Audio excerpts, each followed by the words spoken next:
And welcome back to coverage here of the Neon Dynasty Championship. Marshall Cycliffe with Cedric Phillips. Coming up on round number 13 here, Cedric. And we've already got one top 8 competitor in Jim Davis, but we're going to start filling out those seats. Now, not quite yet. This round, nobody's going to seal a top 8 victory, but they're going to put themselves very, very close. We've got Jean-Emmanuel Depraz playing Azorius Affinity. Azorius Auras in the hands of Ondřej Stráský here. These players are 10-2 coming into the round. Oh, snack time there. I feel that feeling. Yeah. Every time Cedric and I end a round, we just talk about what we're going to eat. Yeah. Sometimes Cedric talks about what he's not going to eat. Even that's also true. That's also true. But 10-2 for these two, and you gotta love their chances with a win here. You know, sitting in 11-2 with multiple shots at just winning a round and locking it up for sure, with maybe even tiebreaker implications as well. Huge match here between these two, and they've both been really on top of their game. Ondřej Stráský, we got to cover his match. Fantastic match a couple rounds ago.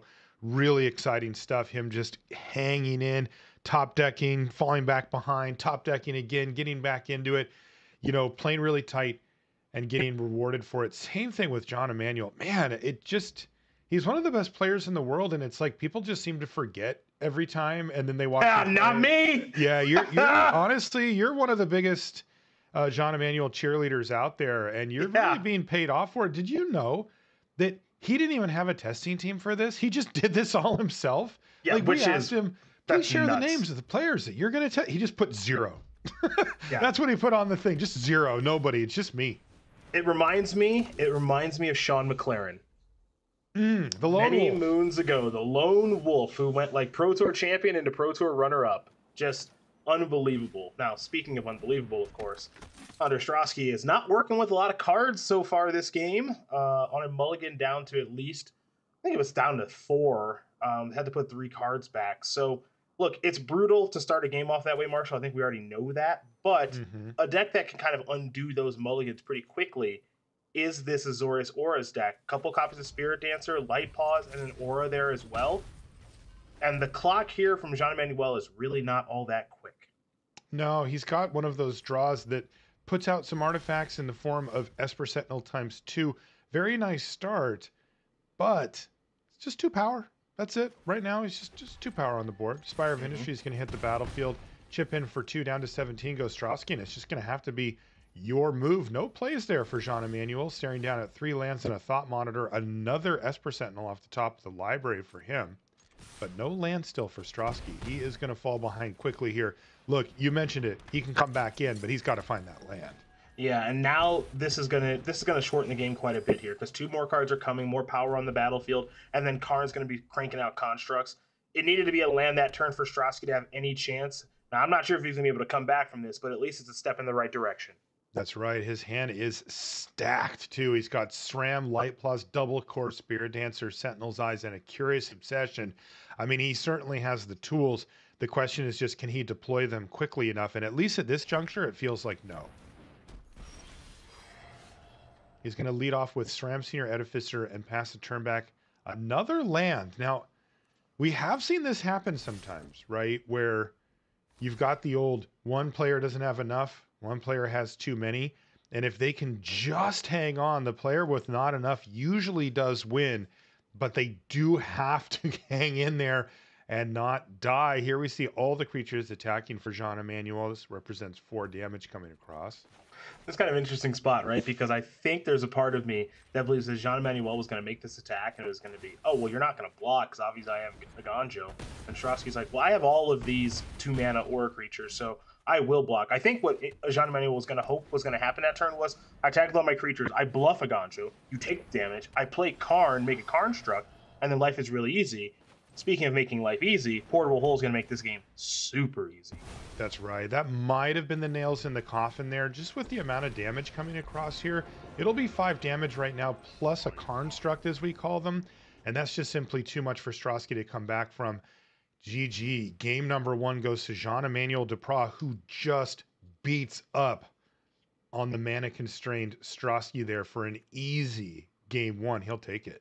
And I'll tell you what, when you're making a deep run in a tournament like both of these 2 players are, and they're both incredibly talented and skilled, never hurts to get more or less a free one on the house. And No that's more or less kidding. what Depraz got there. Stráský did little of anything, very easy for and also the other thing I want to know too is that Depraz draw that game not particularly good. So for him to get the win in easy mode there, which is kind of an above, I don't even want to call it an above average draw. I'm just going to call it a dead average draw, is very fortunate for him as we move on to game number 2. He'll take it, no doubt about it. This is a huge match between these two players.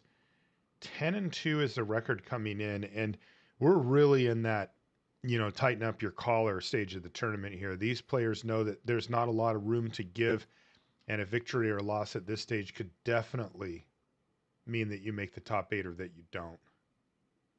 Yeah, this is my favorite part of the tournament, right? You kind of get the opening stages yesterday if people are kind of feeling things out. Did I bring good decks? Did I get the metagame right?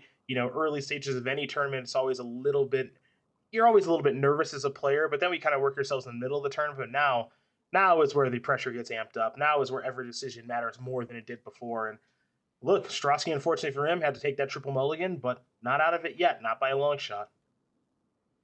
Yeah, they were talking at the news desk about how chill Ondřej Stráský is, and I don't see it that way. When I watch him play, he's a bundle of nerves. I think, yeah, he doesn't express it quite. It's usually small stuff, right? He's not usually the type to, throw back in the chair and put his arms up or whatever.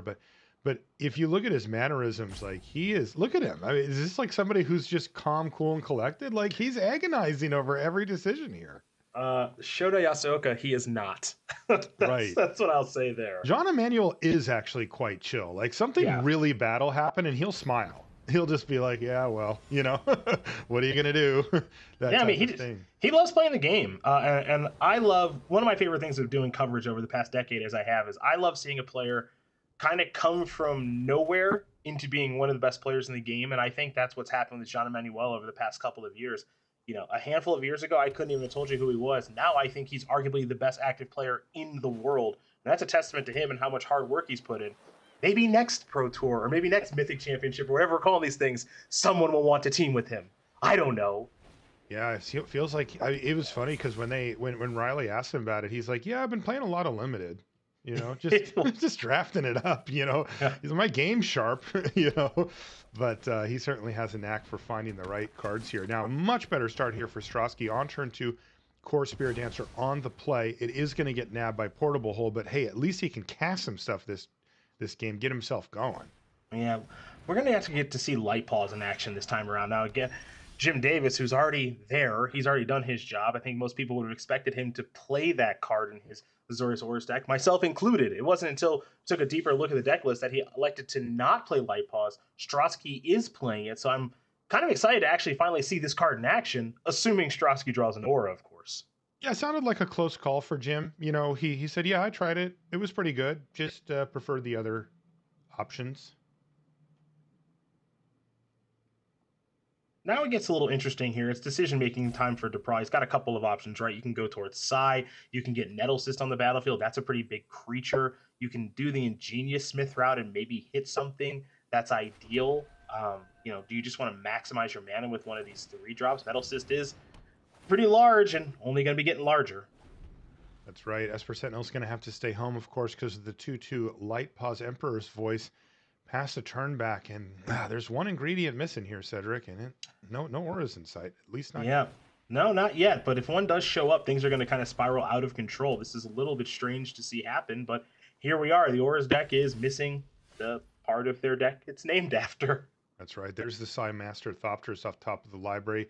He's already got one in his hand, not going to really want to be seeing that, but he still has a land drop to hit, a Thought Monitor, Ingenious Smith, and Psy in hand, so still a lot of action here for Jean-Emmanuel. He also has an attack, which is nice.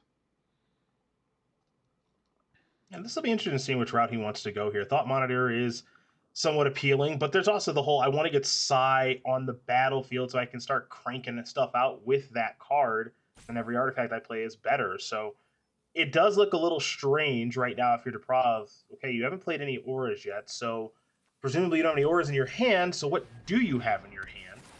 We'll find out eventually, because Stráský's going to have to do something. So Jean-Emmanuel's going to go for maximum mana here and just play out the Thought Monitor. He has an attack with the Nettle Cyst token if he'd like. Sort of. The only reason I mentioned that, and the reason we don't see him attack that turn, is because of Iganjo, right? There's 2 mana up. Light Pause is a legend, so Stráský could be bluffing that card. So Jean-Emmanuel says, not going to attack with my 4/4. I'm just going to wait. It'll be bigger than a 4/4 at a turn from now. And it will be a lot bigger than that, too. Yeah. If he plays a land especially, he can go Psi.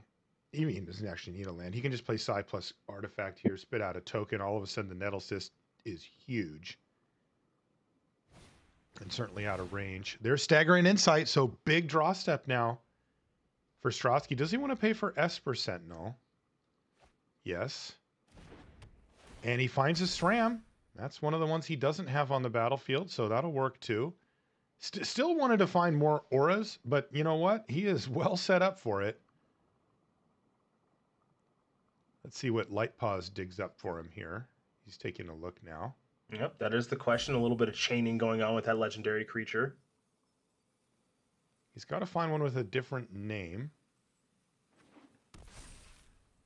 Now, there we go. Arcane Flight, so that's going to put Light Pause up in the sky. And he's actually going to attack with it as well. All right. And we're going to see SRAM post-combat. Boy, that table is set for Ondřej Stráský. He is absolutely ready to just pop off if he starts ripping auras. Yeah, but on the flip side of things, this is pretty nice for Depraz insofar as he can just kind of do his thing, right? Not even really worry about counter magic or what have you. Can play very much like an Affinity deck is supposed to, which is, I'm going to dump all my stuff and hope that it's good. Yeah, this is the green light here for Jean-Emmanuel. He's going to go Psymaster Thopterus into Glass Casket. Kind of interesting, the portable hole, Glass Casket. You know, both of those feel like an enchantment, but they're not. They're artifacts. They are removal spells that add to your permanent count, that buff your, in this case, Nettle Cyst. Really impressive. Okay, he's going to come in for a huge attack here from Jean-Emmanuel, looking to try to finish off Stráský. Can Stráský find something? Yes, there's an Arcane Flight. He needs something to kind of get this chain going. His deck has just not really performed at all like we would expect it to thus far for Ondřej. So Arcane Flight at least kind of gets the party started a little bit here. He's got SRAM. He's got Light Pause.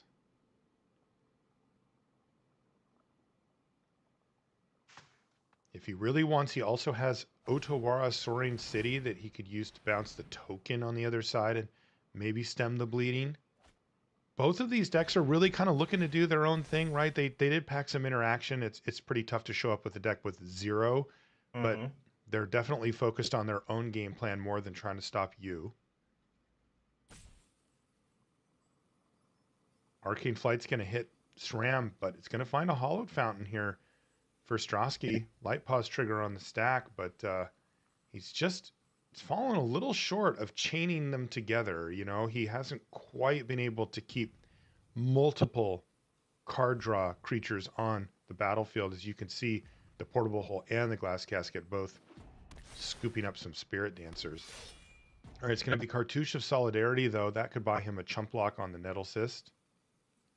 Which right now certainly does matter, because again, that Nettle Cyst is only going to be getting larger as the game kind of continues. And for Stráský, to his credit, going to be able to get in a little bit more damage here. It looks like 4 more in the air. So kind of slowly chipping away at Depraz' life total while also kind of developing his battlefield. So not a bad space to be in. Yeah, Stráský has to be careful for the Nettle Cyst just going on a Thopter, or on a Thought Monitor or a Thopter and just killing him, right? Like, that's a really good point. That's a really good point. That can go off here.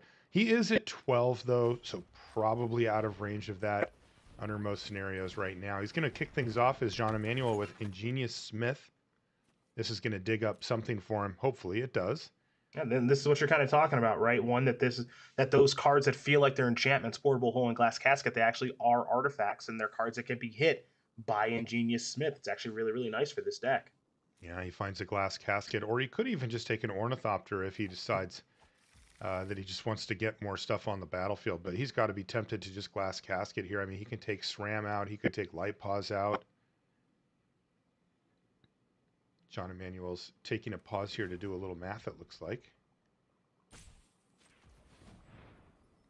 You want to talk about a deck that was not even on the radar coming into Historic. Everybody knew Phoenix was going to be a major player here this weekend. I think we're all a little surprised at how little Golgari food there is. But look, our production meetings and talking to anybody who was getting ready for this tournament, no one was talking about Azorius Affinity. No. Really sweet deck. Jean-Emmanuel now has it set up so that he's forcing a chump block. It was probably going to happen anyway with the Nettle Cyst, but now he's actually making it mandatory. Yep. If he wants to play the Moon Snare prototype, he could add 1 extra power, but he also can use that as a removal spell next turn, and he's going to hang on to it. And Depraz, unsurprisingly, figured out the thing that I was going to say, which is because the Nettle Cyst is so large, that means you're clear for takeoff with everybody else, because if Nettle Cyst doesn't get blocked, everything else is going to get its damage through. So Nettle Cyst being as large as it is allowing other creatures to get through for damage. So it's got to be advantage to Pra here in a very meaningful way, which absolutely, which I can take care of. Take a look at this board state. I mean, just as a snapshot, what in the world is Stráský supposed to do? You know, neither of these decks are equipped to come back from being way far behind. Best case scenario for Stráský in these spots is to try to gain a bunch of life with a big lifelink hit. He does have Lurrus in hand as well, which he could maybe suit up or something. He looks like he's in a very tough spot, though. Yeah, I mean, Azorius is not a deck that plays sweepers, right? You mentioned the lifelink aspect of things, and that's where it kind of comes from. It's just kind of a big hit with a life-linking creature. Staggering Insight would, you know, kind of maybe help in that regard. But yeah, you're looking for a big life-linking chunk of damage, and I'm not sure we're really going to be able to find that here if you're Stráský. This is very troublesome. Yeah, even if he does, the Moonsnare prototype, which he doesn't know about, is really looming in hand here for Jean-Emmanuel, as he can just send that Lurrus packing. And even if it's just for a turn, that's plenty enough to get the job done here.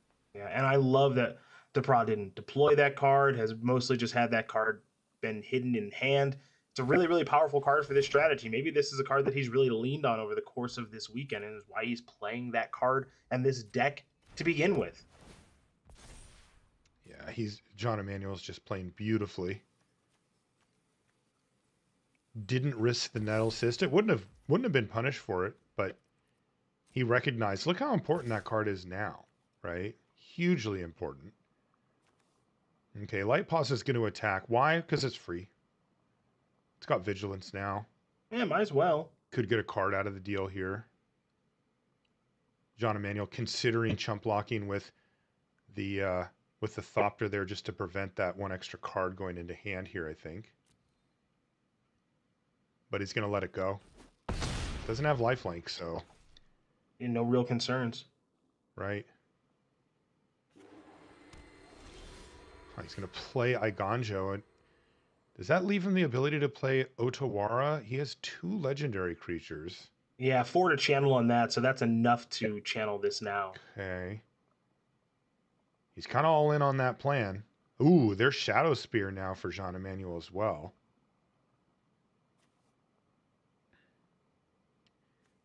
So if he bounces the Germ, he actually can survive. So it looks like this Moonsnare prototype is looking to get rid of Lurrus of the Dream Den for the turn. That leaves 1 blocker no matter how big. And it is lethal with the other creatures, even if Nettle Cyst were to get blocked by Light Paws. The question is, does Otawara change that math? And the answer is, yeah. It would leave Ondřej Stráský at 1. Yeah, so right now, the Moonsnare prototype, we're going to have a little channel off here. So I'm going to say, hey, get this Lurrus out of here. Now, in order for Stráský to respond, he's got to do it now, because if the Moonsnare prototype bouncing resolves... So brutal. Then the channel cost on Otawara goes up an additional mana, so it would be 3 to channel, not 4. And... he let that happen. Yeah, I think that's got to be an error then, unless I'm missing something. I mean, it seemed like he knew about it. Maybe he... Well, he's dead now, right? So this is block, nettle cyst. Take 2, 3, 4, 5, 6. Oh, 7, 8. I think this is 8 actually. Yeah. So this is. Yeah. Are we short here? No, he's got enough. No. Yeah, I think that this should be enough damage. Yeah. Okay. Yeah. Just want to make sure. It is lethal, as we say in the business. And I don't know if Stráský was just supposed to fire off that